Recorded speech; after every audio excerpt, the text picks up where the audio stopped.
মিরপুর এলাকা যখন পার হচ্ছিলাম তখন সাবেক মেয়র মরহুম আনিসুল হক সাহেবকে খুব মনে পড়ছিল। উনি বলেছিলেন যে আমি গুলশান এলাকায় থাকি, তা আমি উত্তর সিটির প্রত্যেকটা প্রান্ত আমি গুলশান এলাকার একটা আদলে বা রূপ দেওয়ার চেষ্টা করি।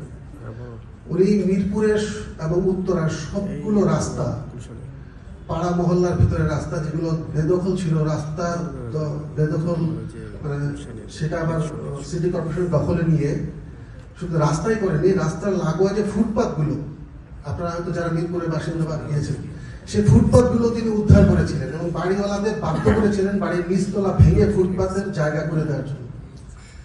কিন্তু সেই ফুটপাথ এখন তো একেবারেই অচল, মানে প্রত্যেক বাড়িওয়ালায় তার বাড়িতে ওঠা সিঁড়ি ফুটপাথের উপর দিয়ে করে ফেলেছেন।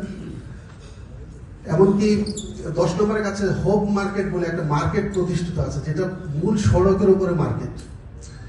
আমি দুদিন আগেও ওই মার্কেটে ওদেরকে বলছিলাম যে আপনারা এতবার উচ্ছেদ হতে দেখলাম, তারপরে মার্কেটটা সরে না কেন? বলে যে এই আসলে ঢাকার বাবাদের মার্কেট, এই মার্কেট সরানোর মতো ক্ষমতা কারণ নেই।